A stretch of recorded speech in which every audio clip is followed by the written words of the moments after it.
selamat pagi menjelang siang untuk para sobat Muardi kita. Nah, pagi ini tuh saya ditemani sama senior saya yang benar-benar sangat saya hormati, sangat saya sayangi ya, dengan Dr. Sulistiani Kusumaningrum, Master of Science, spesialis radiologi konsultan. Mohon maaf ya dok kalau ada salah pengucapan ya dok ya. Benar semua. Ya. Nah, kali ini kita akan membahas topik mengenai benjolan di payudara, USG versus mamografi. Oke dok. Jadi yang saya tanya-tanya dulu nih dok, sedikit boleh. ya dok ya. Boleh. Gitu. Kira-kira nih dok, apa sih maksudnya benjolan payudara itu dok? Ya. Jadi begini, Mbak Galuh. Ya, boleh dok, monggo. Jadi begini, saat ini ya kita itu sering mendapat ya keluhan atau dari pasien yang mengeluhkan ada beberapa kasus dengan datang ke sini dengan mengatakan ada benjolan di payudaranya. Ya. Bisa satu payudara atau bisa dua-duanya. Ya. Kemudian apakah itu harus kita takutkan atau itu membuat kita terus takut untuk periksa? Saya kira tidak seperti itu. Karena belum tentu setiap benjolan itu adalah suatu penyakit yang harus misal dioperasi. Ya. Jadi benjolan itu bermacam-macam, dari yang hanya karena hormonal. Misalnya pada saat kita mau menstruasi atau selesai menstruasi, bagi wanita kan sering merasakan baik satu payudara maupun dua payudaranya itu agak nyeri dan kadang kalau kita raba itu ada benjolannya. Nah, biasanya mereka sudah ketakutan. Padahal itu sebenarnya tidak semuanya pasti penyakit. Ya, bisa karena itu akibat hormonal mau menstruasi sehingga kelenjar payudara normalnya itu memang agak membesar, tapi itu normal secara fisiologis. Ya. Selain normal itu juga bisa karena memang ada proses infeksi. Ya. Proses infeksi juga akan menyebabkan ada benjolan di situ. Kalau orang Jawa biasanya mengatakan infeksi di payudara itu udun ya Mbak. Udun kan bisa di mana-mana. Atau kalau kita bisa menyebutnya abses ya atau mastitis. Kemudian selain dari fisiologis ada infeksi, ada juga misalnya proses tumor, tetapi tumor yang jinak itu juga masih bisa. Dan yang terakhir yang akan kita bahas nanti adalah tumor-tumor yang ganas. Ya. Kalau gitu saya boleh ambil kesimpulan dulu ya dok ya. Boleh. Jadi nih ya, buat para wanita dari yang usianya muda sampai yang paling tua, kalau ada benjolan di payudara, mau itu cuma satu atau di payudara dua-duanya, jangan pernah takut untuk periksa. Betul. Jangan cuma bisik-bisik rahasia aja nih sama teman-temannya. Kadang kan yang ABG sukanya gitu ya dok ya. Aduh kok saya ada benjolan tapi nggak pernah ke dokter. Gitu. Kalau mereka yang di bawah umur lapor ke orang tuanya, kemudian orang tuanya membawa ke dokter. Nah mereka yang sudah cukup umur cepat-cepatlah periksakan ke dokter yang berkompeten. Karena tidak semua benjolan itu mengarah ke keganasan. Ya, gitu. Betul. Mungkin kita hanya bisa observasi aja ya dok ya, gitu. Sampai jalan yang paling parah yaitu kita harus operasi atau terapi-terapi untuk keganasan yang lain-lain gitu. Tetapi itu juga Mbak Galuh, tidak serta-merta misalnya ke dokter kemudian hanya diraba-raba saja sudah ada diagnosa, tidak. Tetapi masih diperlukan pemeriksaan penunjang yang lain. Ya, misalnya kita bisa periksa mamografi atau USG. Nanti tergantung dokter yang menyarankan kita mau periksa apa. Dok, ngomong-ngomong nih saya lihat nih udah ada persiapan PowerPoint-nya nih dok yang bagus banget. Boleh dibuka nggak dok? Ya. Dibuka nggak PowerPoint-nya? Nah ini udah disiapin nih sama dokter Sulis nih capek-capek. Jadi kita lihat, kita baca dan kita cermati ya. Oke. Jadi seperti yang kita katakan tadi, untuk pemeriksaan awal benjolan di payudara itu ada dua modalitas yang akan kita sarankan. bisa modalitas mamografi, bisa modalitas USG. Apa yang membedakan? Ya, jadi begini, kalau mamografi kita menggunakan modalitas yang menggunakan sinar X, Mbak Galuh. Ya, jadi ada sinar X-nya meskipun dosisnya rendah. Ya, tetapi kalau nanti untuk mamografi kita akan melihat gambaran di film seperti biasa hitam putih, nanti densitas dari payudaranya akan kelihatan. Tentu saja untuk mamografi karena hanya hitam dan putih seperti itu, kita butuh pembedanya. Kalau memang jaringan lemak di situ banyak, ya, itu akan lebih mudah dilihat untuk melihat kelainan-kelainannya. Tetapi jika yang di payudaranya itu masih padat kelenjar payudaranya, maka akan agak sulit karena kelenjar payudara akan menggambarkan warna putih di mamografi, ya. Sedangkan kelainan yang akan kita cari nanti juga berwarna putih, jadi kadang ketutup, ya. Sehingga kalau hal seperti itu kita menyarankan pilih pemeriksaan yang lain, misalnya USG, ya. Jadi kenapa payudara kita ada yang berlemak banyak atau yang tidak, itu tergantung dari umur sebenarnya, ya. Kalau yang masih muda-muda, masih kenceng-kenceng ini Mbak Galuh, ya, itu kelenjar payudaranya masih banyak dan biasanya lemaknya masih sedikit, masih langsing-langsing, masih padat lah ya Dok. Padat dan langsing, ya, sehingga payudaranya memang penuh dengan kelenjar payudaranya, ya. Kalau di mamografi nanti hanya akan kelihatan putih tok, nggak bisa kelihatan kelainannya. Sehingga untuk pasien-pasien yang umurnya masih muda, masih di bawah 35 tahun, ya, itu biasanya kita akan menyarankan untuk memilih pemeriksaan memakai USG saja. Tetapi bagi pasien-pasien yang gemuk-gemuk seperti kita, ya, sudah berumur, jadi lemaknya sudah banyak, boleh menggunakan mamografi. Seperti itu. Seperti apa sih Dok kalau pemeriksaan mamografi itu? Dokter ada kayak fotonya atau cara pemeriksaannya nggak Dok? Ya, jadi untuk mamografi payudara itu nanti dua-duanya akan kita periksa, meskipun nanti yang sakit yang dirasakan misalnya hanya satu, tapi dua-duanya tetap diperiksa karena untuk pembanding. Jadi satu payudara akan kita periksa 2 kali Mbak. Jadi nanti ada 2 posisi. Posisinya kalau dari istilah kami adalah dari mediolateral, jadi dari samping. Dari samping itu dilihat, dan dari kranio inferior atau kranio kaudal. Ini dari payudaranya ya, berarti ya Dok, dari arah payudaranya. Mohon maaf karena memang kita membahas payudara sehingga gambar yang kita tampilkan memang gambaran payudara, ya. Jadi misalnya di sini kita akan melihat Mbak, payudaranya itu diposisikan untuk diperiksa dari atas ke bawah, kranio kaudal. Jadi itu nanti dipenyet. Nah, para sobat Muarni bisa lihat ya, kalau dari gambar itu gambar payudaranya tuh seperti dipenyet. Jadi bayangkan kalau usianya masih muda, masih di bawah 35 tahun, jaringannya masih padat. Wah, itu sakitnya kayak lebih gimana? Sakit. Ya. Ini baru satu posisi Mbak. Nanti untuk memperjelas hasil, kita akan menggunakan satu posisi lagi, yaitu dari mediolateral. Jadi dari samping dipenetnya. Tadi dari atas ke bawah, sekarang dari samping keluar ke samping dalam. Ya. Jadi itu satu payudara, 2 pemeriksaan. Jadi kalau 2 payudara, pasien akan mendapat 4 foto. Iya. Kemudian saya lanjutkan. Nah, dari payudara-payudara jenisnya tadi, ya.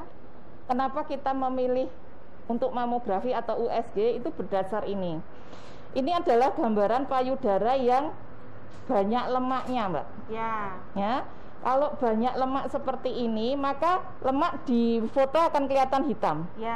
Sedangkan kelenjar payudara kita akan kelihatan putih, sehingga kontras lebih gampang dilihat kalau nanti ada lesi kecil, ya. Kemudian ada yang jenis kedua, ini antara lemak dan jaringan payudaranya. Jaringan payudaranya sudah agak lebih banyak. Kemudian yang ketiga ini prominent sekali jaringan payudaranya, ya, jadi putih sekali seperti ini. Ini kalau misal ada kelainan di sini kan tertutup, padahal ini jaringan kelenjar payudara normal. Oh, itu normal ya, Dok? Normal. Ya? Padahal warnanya lebih putih ya, Dok? Iya, karena jaringan dari kelenjar payudaranya masih banyak, ini masih muda-muda. Itu jadi ini kalau misalnya dilihat foto yang sisi sebelah kanan dan foto yang sebelah kiri ini pasiennya masih muda ini, Dok? Iya, yang ini adalah masih muda, sedangkan ini yang jenis berlemak ini sudah agak tua sedikit. Ya. Jadi yang foto yang sebelah kanan tuh mungkin kalau saya ambil kesimpulan usia 35-an gitu ya, Dok, ya. Kalau yang foto sebelah kiri itu yang mungkin yang usia 20-an. Nah, kalau dilihat dari foto ini karena usianya muda, justru malah yang di tengah warnanya putih kelihatan seperti tumor. Betul, iya. Jadi agak mengaburkan nanti. Iya. Nanti yang lihat juga jireng-jireng bingung itu yang tumor yang mana, yang normal ini yang masih mana. ada lagi. Ada yang kelenjarnya malah lebih prominent lagi. Sedangkan yang terakhir ini adalah yang sangat prominent. Jadi dari 75% dari payudara ini isinya adalah jaringan. Ini yang masih muda-muda, nih masih kenceng-kenceng. Mungkin foto usia 18 tahun nih kayak gini, betul. Dok, ya. Ini sweet 17 ya. Hebat juga itu bisa dipenyak-penyak, Dok. Maaf Jadi, ya bahasanya ya.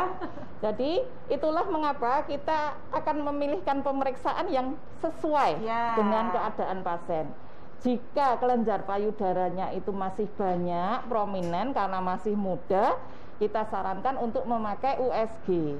Tetapi kalau sudah tua, jaringan kelenjarnya sudah berkurang dan lemaknya sudah mulai banyak, maka kita bisa menyarankan pemeriksaan dengan menggunakan mamografi. Oh iya. Nah, terus kalau misalnya menurut dokter nih, Dok, antara USG sama mamografi, itu sebenarnya lebih akurat yang mana sih, Dok? Sebenarnya sama akuratnya, Mbak. Oh, sama. Sama akuratnya, hanya kalau misal dari salah satu pemeriksaan itu ada kelainan yang kita curigai, maka biasanya kan kita konfirmasi dengan pemeriksaan yang lain. Misal, ada pasien yang kita USG, misalnya pasien muda kita USG ternyata ada benjolan, benar ya, ada tumor misalnya di payudara kanan misalnya. Maka untuk mengkonfirmasi hal seperti itu, apakah ini jinak, apakah itu gadas, maka kita akan mengkonfirmasi dengan pemeriksaan mamografi. Oh, jadi walaupun usianya muda, tapi kalau dari USG kita yakin memang ada curiga benjolan, tetap lanjut ke mamografi ya, Dok? Jadi kita kombinasi. Oh, gitu. Sehingga keakuratannya akan lebih tinggi nanti. Terus kira-kira nih, Dok, misalnya usianya udah tua gitu, tapi kan mamografi itu sebenarnya kadang banyak yang mengeluhkan sakit ya, Dok, karena kan kayak dipenyet-penyet gitu. Bisa nggak sih, Dok? Dok, saya nggak mau mamografi, maunya USG aja gitu. Boleh saja. Boleh ya, Boleh Dok, saja. Iya. Ada kelainan, misalnya dia datang dengan kelainan payudara yang sejenis infeksi atau abses atau udun tadi, Mbak. Itu kalau dipenyet ya jelas sakit sekali, didemok saja sakit, apalagi dipencet. Itu tidak akan kita sarankan memakai mamografi. Jadi kalau ada luka, ada tanda-tanda merah, bengkak gitu ya, Dok, ya. Itu kan takutnya nanti kita penyet malah pecah. Oh iya, benar. Sehingga memang pemeriksaan itu akan berbeda-beda pada setiap pasien, tergantung keadaan pasiennya seperti apa. Iya. Oke, sebelum kita lanjut diskusinya ini, Dok, saya sapa dulu ya follower-follower kita, baik di Facebook maupun di Instagram. Gimana kabarnya sobat-sobat Muardi wae? Sehat semua ya? Gimana, ada yang masih bingung nggak dengan topik yang dibawakan oleh Dokter Sulis ini? Menurut saya topiknya dari Dokter Sulis ini benar-benar sangat menarik, bisa jadi banyak yang ditanyakan oleh para follower-follower kita ini. Biar tidak salah. Biar tidak salah tanggap bedanya antara USG sama mamografi. Gitu. Karena kadang ada yang bilang pasiennya, saya kok disuruh mamografi, sedangkan teman saya kok disuruh USG. Jadi memang beda kasus per kasus. Harus dilihat dari pasiennya itu sendiri ya, Dok ya. Gitu. Jadi bukan berarti kita pilih kasih nih sebenarnya. Memang sesuai dengan tergantung namanya. Oke. Francisca Takuti dari 5. Sudah ada masuk. Oke, Mbak Francisca, nggak apa-apa, cuma nyimak aja. Terus ini juga ada Ferry. Selamat pagi ya Mas Ferry. Kemudian waalaikumsalam Mbak Sulastini. Oke. Mbak Lucy, gimana kabarnya? Oke. Selamat pagi. Oke, selamat pagi. Oh, dokter-dokter cinta kesehatan yang cantik-cantik, juga dokter narasumber yang cantik. Terima kasih atas pelayanannya tentang kesehatan sesuai dengan temanya. Dari Landak, Ngabang, Kalimantan Barat. Oh, jauh-jauh ini ya dok ya. Dari Kalimantan Barat ngeliat live streamnya di Solo. Oke, dari Mbak Eni. Selamat pagi Mbak Eni. Nah, terus ini ada yang menanyakan dari Mbak Lucy. Dokter boleh tanya kenapa payudara rasa sakit ketika mau datang haid? Setelah datang haid normal kembali. Terima kasih dokter. Ya. Baik Mbak Lucy Palusia, saya akan mencoba menjawab ya. Kenapa kok kalau kita mau mens atau sudah men hari-hari awal payudara kita sakit, tapi lama-kelamaan sakitnya akan hilang ya. Itu tadi karena proses hormonal ya. Mau mens itu kan jumlah hormon-hormon kita tentu saja meningkat ya, hormon kewanitaannya. Nah, hormon kewanitaan itu bisa mempengaruhi ukuran dari kelenjar payudara kita, sehingga kalau banyak hormonnya kelenjarnya jelas akan lebih besar. Kalau lebih besar tentu akan lebih nyeri atau sakit ya. Nah, tetapi kalau nanti haidnya sudah selesai, hormonnya sudah turun kembali, maka pembesaran kelenjarnya akan kembali normal, sudah tidak sakit lagi. Itu fisiologis, nggak apa-apa ya. Jadi kita nggak usah khawatir ya dok tentang itu ya. Malah bisa jadi penanda, oh kalau payudara saya sakit mungkin saya udah datang bulan. Nah, seperti itu Jadi nggak usah khawatir ya Mbak Lucy ya. Oke. Ada lagi mungkin Mbak? Oh, baiklah. Setelah ini kita lanjut ya Mbak ya. Monggo silahkan dok. Jadi kenapa kita memilih USG atau mamografi adalah seperti itu. Ini adalah gambar-gambar di mana kita bisa menemukan ada kelainan-kelainan di hasil mamografi kita ya. Misalnya ada kelainan yang sifatnya kok kita melihat ada lesi putih bulat tetapi tepinya itu licin. Maaf dok, ini kan pointernya nggak kelihatan, jadi mungkin dokter bisa sebutkan gambar yang mana gitu. Oh gitu ya. Gambar yang atas, yang circumscribe ya. Nah itu kan kita bisa melihat satu gambaran lesi putih di payudara kita. Kita lihat tepinya, tepinya sangat licin, cantik ya. Itu nanti akan lebih mengarah ke gambaran yang jinak ya. Akan berbeda dengan gambar di bawahnya Mbak ya. Di gambar bawahnya itu kita akan melihat lesi juga, putih juga, tetapi sebagian dari tepinya itu agak bergerigi ya. Itu nanti kita bisa mengarah ke gambaran yang lebih ganas. Gitu. Begitu juga untuk gambar yang kanan ya. Itu kita akan melihat gambar-gambar dengan tepi yang tidak rata Itu juga mengindikasikan itu adalah gambaran yang ganas. Jadi intinya kebagi dua. Kalau misalnya dari hasil ini kelihatan tepinya benar-benar rata, kita lebih curiga dia ke arah jinak. Betul. Tapi kalau misalnya ada yang nggak rata, berbenjol-benjol atau bentuknya udah mulai yang aneh-aneh deh, curiganya ke arah ganas. Biasanya ini bentuk-bentuk yang terlihat dari radiologi ini dok, itu terlihat nggak dok dari luar? Atau memang harus benar-benar nggak bisa terlihat dari luar Mbak? Terlihat, itu hanya kalau kita raba kemungkinan ada benjolan, tapi untuk tepinya tidak bisa kita raba dengan tangan. Jadi tetap ya, berarti memang ini hanya bisa terlihat dari radiologi. Oke. Mau lanjut? Ada pertanyaan lagi? Ini ada pertanyaan lagi dari Facebook.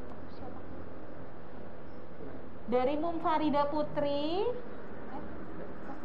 Pagi dok, kalau sudah histerektomi histerektomi 6 tahun yang lalu, apa payudara masih bisa menteng-menteng dok seperti mau mens? Saya sering merasa nyeri di payudara. Kalau pas capek juga sering merasa nyeri.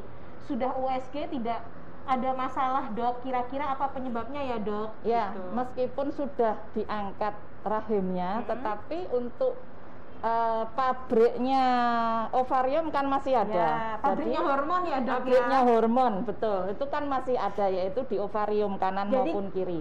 Apa indung telurnya itu betul, masih ada, indung telurnya nggak ada. Ya, rahimnya sudah nggak ada, tapi indung telurnya masih ada.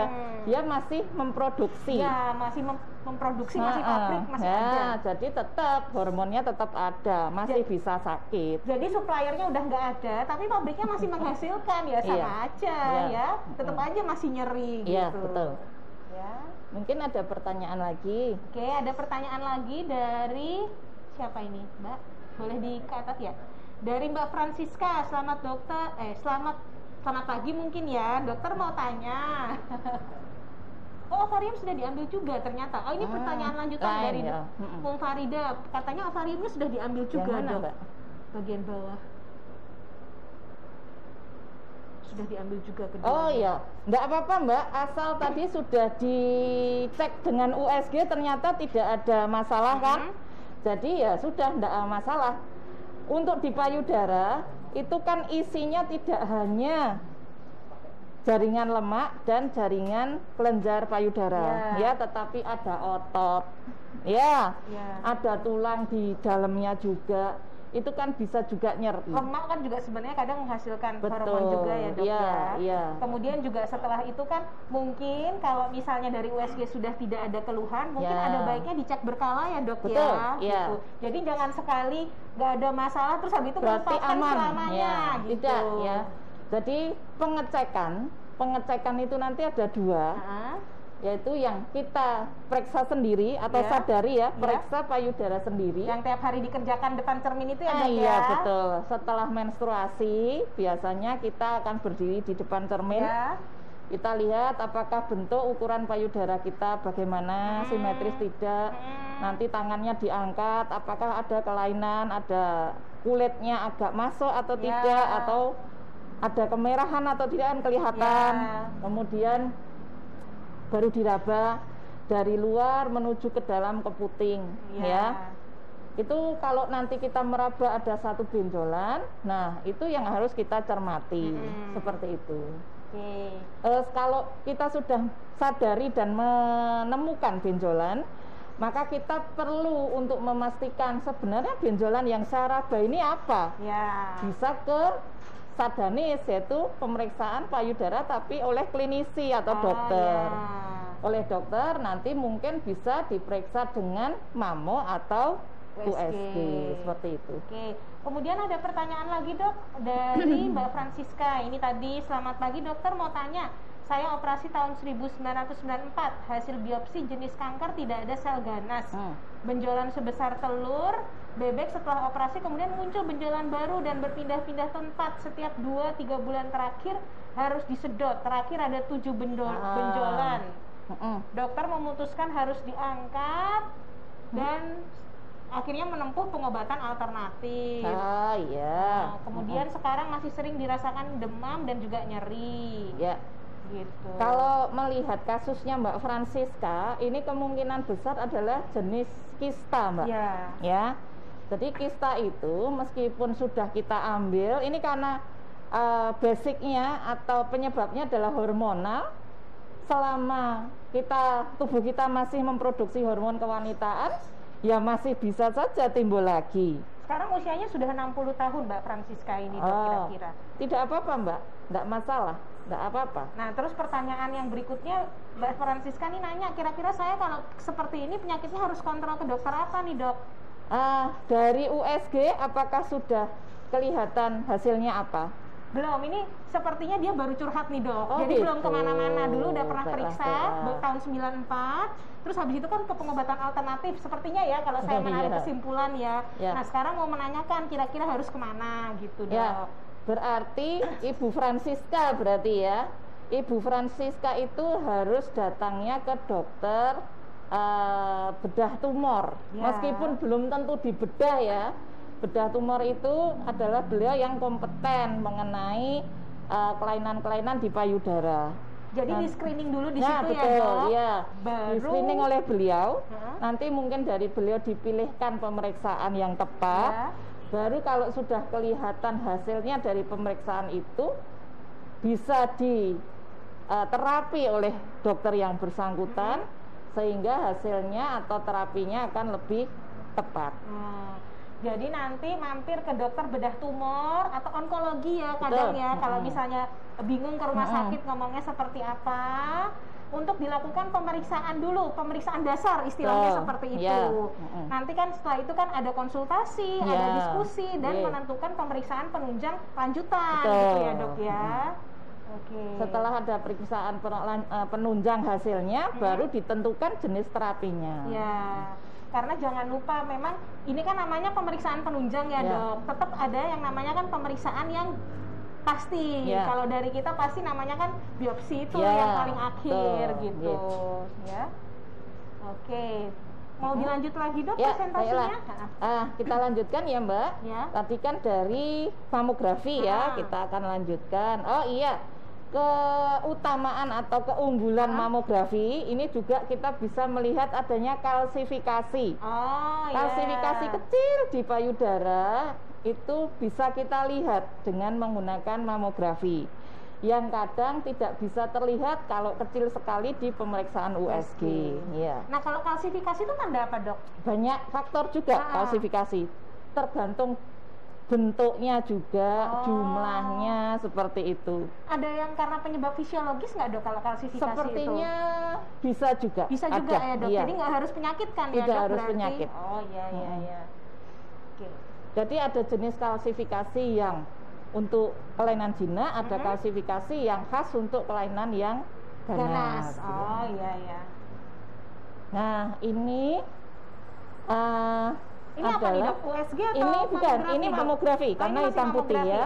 Ini adalah gambaran dari tumor jinak yang saya katakan tadi Mbak. Bentuknya halus ya, tepiannya jadi tidak ada kayak irregularitasnya nggak ada, tepiannya mulus. Ada pertanyaan mungkin lagi? Ini ada pertanyaan dulu dari Mbak Tri Sarwosri. Dokter tanya, saya 3 tahun yang lalu operasi benjolan payudara kategorinya jinak, tapi masih terasa nyeri. Kemudian awal-awal masih kontrol, kemudian setiap 6 bulan karena pandemi saya jadi takut ke rumah sakit. Kondisi saya sudah tidak haid karena usia 53 tahun. Dan sejak kecil memang payudara saya besar sebelah. Terus yang besar sebelah itu yang ada benjolannya itu ya gitu. Mohon sebaiknya bagaimana dok gitu. Ya, Ibu, sebenarnya kalau Ibu takut ke rumah sakit, alat-alat baik mamografi maupun USG itu sekarang sudah ada di klinik-klinik. Jadi tidak usah pergi ke rumah sakit. Karena takut ya, karena pandemi COVID, banyak pasien COVID, sehingga sekarang trennya malah pemeriksaan payudara itu banyak yang menuju ke klinik kesehatan. Oh gitu dok. Iya, karena beliau-beliau itu pakai rujukan nggak dok kalau misalnya seperti itu? Tidak. Nggak usah ya tidak. dok? Oh iya. Ada rujukan akan lebih baik, tetapi kita kemauan sendiri juga bisa. Oh iya. Jadi cari klinik yang punya fasilitas untuk USG atau mamografi. Tanpa pengantar pun bisa ya dok? Mungkin pasiennya cukup bilang saya jadwal rutin USG per 6 bulan gitu. Nah, tapi kalau misalnya ini kan tadi kan sudah di USG 6 bulan terus dia ada benjolan. Jadi kalau saran dokter gimana? Habis itu dia berhenti nih dok karena pandemi. Observasi lagi dibandingkan dibandingkan dengan yang lama itu apakah ada tambahan ukuran atau ada perubahan bentuk seperti itu. Jadi akan nanti untuk terapinya kan akan berbeda Mbak. Berarti sarannya sebaiknya coba dilakukan USG lagi di klinik kalau takut. Di klinik kalau takut ke rumah sakit. Nanti kalau ada perubahan baru konsultasi selanjutnya ke onkologi gitu ya dok ya. Kita lanjut ya ke presentasi yang ini. Tadi sudah mamografi, berarti kita menuju ke gambar-gambar USG. Nah, ini adalah gambaran bulatan-bulatan ya, gambar-gambar lesi atau kelainan yang akan kita temukan pada pemeriksaan USG. Ya. Antara bentuk yang jinak dan bentuk yang ganas itu gambarannya akan sangat berbeda. Bentuknya beda ya dok dibanding mamografi tadi ya? Iya, iya. Kalau tadi lesi di payudara kelihatannya malah putih ya. Kalau di sini agak hitam. Ya. Jadi kalau yang paling atas itu kita atas yang sebelah kiri itu kan gambarnya bentuknya itu oval halus, ya, itu menandakan jinak. Ya. Tepiannya halus itu jinak. Tetapi kalau yang sebelah kanan itu tepinya sudah mulai tidak halus. Itu kita harus waspada. Ya. Kemudian ukurannya juga Mbak. Ukuran itu kita akan bisa bedakan apakah diameter panjangnya dengan tingginya ini sebenarnya harus lebih besar yang panjang. Oh gitu. Ya, jadi kalau bentukannya panjang begini malah itu jinak. Lebih aman ya berarti. Iya, tetapi kalau besarnya ke bawah, maka antara panjang dan tingginya itu lebih besar yang tinggi. Jadi itu lebih baik panjang daripada tinggi. Iya, seperti itu. Iya. Kalau kotak nggak masalah dok. Iya. Ya, setelah tadi tepiannya bisa kita lihat apakah rata atau tidak. Ya. Kemudian juga kita akan melihat apakah ada kalsifikasi, bisa juga.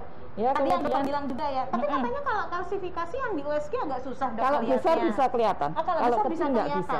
Berarti kalau kalsifikasi nih dok udah kelihatan di USG, itu dokter udah curiga ganas belum? Tidak tentu ganas. Oh, belum tentu juga. Iya. Ada kalsifikasi yang menunjukkan itu fisiologis juga ada. Masih bisa fisiologis ya. Jadi makanya kadang kita combine. Pemeriksaannya supaya lebih akurat. Iya. Nah, seperti itulah yang jelas gambarannya rata apa tidak, bentuknya panjang atau tidak, bergerigi atau tidak. Nah, sekarang itu malah USG sudah lebih canggih Mbak. Jadi ada USG Doppler. Benar dok, benar. Ya, USG dengan memeriksa pembuluh darahnya. Ya. Jadi kalau kita asumsinya begini, kalau itu suatu tumor yang ganas, maka dia pertumbuhannya akan cepat. Butuh suplai darah yang banyak untuk makanannya. Sehingga kalau nanti kita USG Doppler berwarna, maka gambarnya akan lebih berwarna. Kayak gitu. Iya, seperti itu. Ada contohnya nggak dokter yang foto? Ini kebetulan nggak saya bawa. Iya. Jadi kalau misalnya kita pakai yang jenis yang terbaru yang dengan Doppler, warnanya bisa kelihatan cantik, kayak ada merah-merahnya gitu. Betul, atau mungkin biru-birunya gitu. Jadi ada aliran darah yang masuk ke dalam tumornya itu gitu.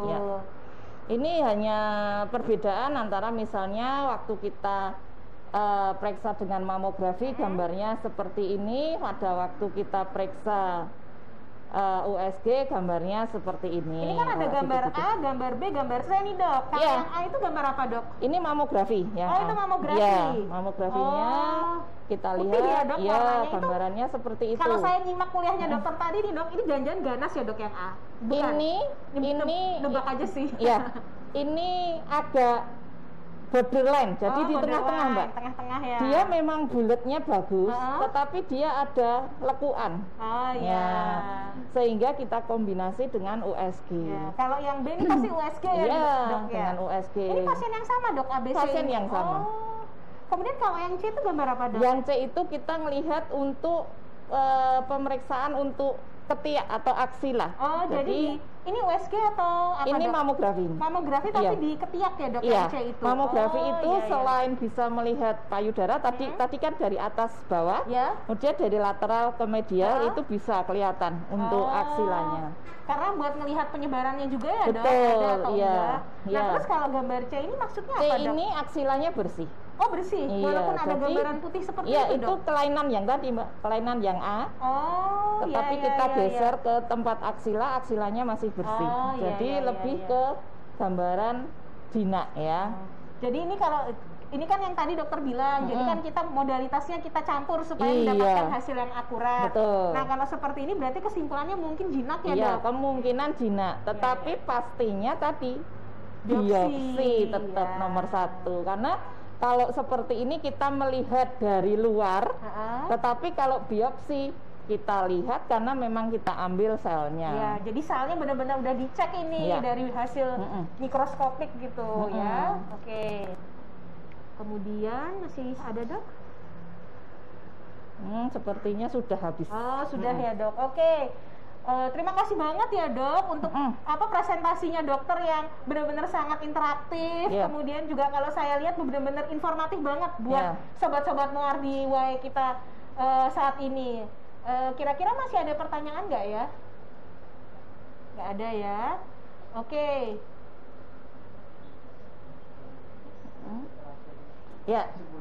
Ya, jadi kalau bisa saya tarik kesimpulan ya Mbak Galuh ya.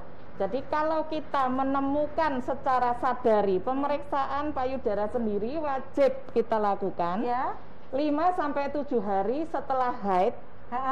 Maka kita bisa periksa di depan cermin besar. Jangan sebelum haid ya, jangan sebelum menstruasi ya, Dok. Iya. Jadi kita lihat, kita raba ya, kita lihat apakah bentuk payudara kita simetris atau tidak, apakah ada perbedaan warna kulit ya. Kemudian kita raba apakah ada benjolan. Kalau ada benjolan yang kita curiga, kita bawa ke dokter yang kompeten ya. Dok, kalau sadari itu berapa bulan sekali sih, Dok? Biasanya sebulan sekali, 5 hari setelah haid selesai. 5 hari berturut-turut, Dok? Bukan, hari kelima. Oh, hari kelima. Jadi sebenarnya selesai 5 hari kemudian saya sudah bisa sadari. Berarti nggak usah kernasisan tiap hari lihat ke cermin buat periksa payudara ya, Dok ya. Sebulan sekali udah cukup sebenarnya. Kalau setiap hari mbelenger nanti Mbak. Atau minta tolong pasangan yang ngeliatin, jangan-jangan. Ya. Jadi kalau memang sudah ada tadi ada benjolan, kita pergi ke dokter yang kompeten, dokter onkologi tadi. Nanti bisa dilihat apakah perlu pemeriksaan USG atau perlu pemeriksaan mamografi ya. Dan untuk sobat Muardi semua, di Rumah Sakit Dr. Muardi itu kita punya alat mamografi maupun USG yang canggih ya. Dan jangan takut untuk pergi ke Rumah Sakit Muardi ya. Jangan takut pandemi, Dok, maksudnya. Jangan takut pandemi, karena tempat yang akan kita periksa untuk pemeriksaan ini jauh dari tempat-tempat pasien COVID. Ya. Boleh pakai masker nggak, Dok, pas diperiksanya? Harus pakai masker. Harus pakai masker ya. Jadi lebih aman ya, Dok? Betul, betul. Jadi baik pasien maupun dokter wajib memakai masker karena untuk menjaga keselamatan sendiri ya. Untuk Muardi kita sudah punya USG, ada 3 alat USG yang canggih, kemudian ada alat mamografi juga, kemudian kalau masih diperlukan Mbak lebih lanjut kita sampai punya MRI untuk payudara. Nah ini yang jarang nih, Dok, jarang terkenal dibandingkan sama USG atau mamografi. Ya, untuk MRI memang bukan alat untuk screening karena memang harganya lebih mahal. Ya, jadi untuk masyarakat awam screening cukup pakai USG atau mamografi saja. Jika diperlukan pemeriksaan lebih lanjut, dokter yang berkompeten menginginkan lebih lanjut diperiksa, bisa sampai ke MRI. Oh ya. Oke, sekian hasil dari diskusi kita kali ini ya. Hasil rekaman dari live streaming hari ini bisa dilihat kembali di Facebook dan juga di YouTube dari Rumah Sakit Umum Dr. Muardi. Jadi kalau misalnya sobat-sobat yang hari ini lupa atau mungkin lupa nyalain waker nih buat ngelihat, itu masih bisa lihat nanti tayangan ulangnya. Jangan khawatir ya. Oke. Terima kasih ya, Dok, atas topiknya hari ini. Saya senang banget ditemani oleh Dokter Sulis. Topiknya kan sangat informatif, terus dokternya juga komunikatif. Oke. Terima kasih kembali, Mbak. Ya. Terima kasih juga buat sobat-sobat Muardi WAI yang hari ini sudah menyempatkan waktunya untuk melihat live streaming hari ini. Oke.